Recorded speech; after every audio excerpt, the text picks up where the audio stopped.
Greetings. I'm so glad to see you back. Okay, so this is Your Animist Life, and the next episode here is about your body, your animist body. A lot of people, we grow up, we are taught negative things about our body, even being in a body, that bodies are bad, sinful, dirty. Maybe your particular type of body, maybe it doesn't fit the standards of quote beauty or strength in your particular culture or subculture. It might also be that you don't feel like you fit in with the gender norms or any of the other norms that you were fed growing up. And so I'll say that no matter what your body looks like, whatever color skin you have, whatever traits you carry in your body is natural and your body has life in it, right? Your body is alive. It's not a thing. Some people say your body is your temple, okay? And what a temple looks like is different to different people.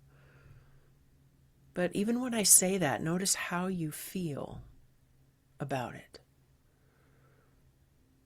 We all are fed unhelpful ideas that maybe we have to let go so that we can find acceptance and even joy or pride or like a comfort in our own body. Some people, too many, have had someone violate their body as an adult and or child. It can also significantly run in lineages because people learn that. And unfortunately, a number of the religious systems that we operate under now, that sexual violence is a built-in or cooked-in part of their tradition, whether they would openly admit it or not.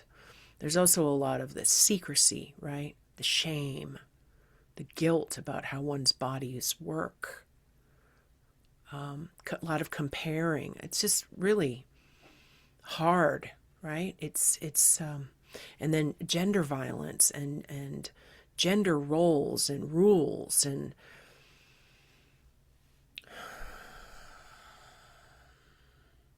but in animist cultures, in our animist self, our body is natural. It is what it is, and it is good. In animal culture, there are many body types of animals. We're not going to compare and judge a giraffe to a hippo, to a fox, to a hedgehog, right? Each one is totally unique and made to be that way for how they live. So as you dive deeper into yourself, you will likely find places of maybe sadness, shame, discomfort, anger, multiple emotions related to your relationship with your own sacred place in this physical world, which is your body. So just sit with that. Let yourself feel it. There's grief. There's things to come to accept over time. Also, our bodies change as we age, from child to teen to young adult, mid-adult, older adult, elder. It's significant, and even that is difficult to find a beautiful path with, especially in the culture in which we were all brought up, if we were brought up here, wherever the here is, in a way, with ideas of shame and negative feelings. Animist cultures have always had rites of passage and and honoring moments to help us move through these eras of life with grace. And so maybe you could think about the era of life you are in right now. Have you had so far any rites of passage moving from one to another outside of being able to drink or being able to drive a car and have a license, things like that, things that feel more sacred to you? That is something you could create for yourself.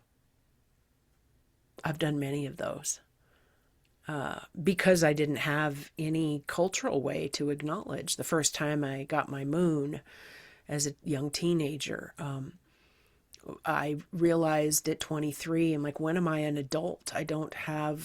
There's no cultural way to honor me becoming an adult. And so I created my own. Also, when I stopped bleeding, because I knew when that was going to happen because of certain issues I was having. And also becoming an elder. What have you missed or what have you grieved around your body without a feeling of self-judgment, but with compassion? And ask your body what it needs. Going forward as an animist person it is growingly important that we feel at home in this place, this physical place that wherever we go is with us. And the soul, which I'm coming to in another episode, might inhabit our body, but now our body is where we live. And it's essentially important that we can find the beauty or the natural perfection. And I know it's hard when we're not feeling good, when our body is different than what we would like it to be, maybe sickness or incapacity. A lot of things can happen in life. And how we treat our body sets ourselves up for a compassionate relationship with ourselves over time. So maybe you want to write something about your feelings about this or some experiences that stick out with you in your mind, in your memory, even as a young child. Something that was not honored, something that was honored, something that you want to call attention to. And just notice for yourself how you feel. Because how you feel is okay. All right. When you feel ready, on to the next bite-sized chunk of your Animist life.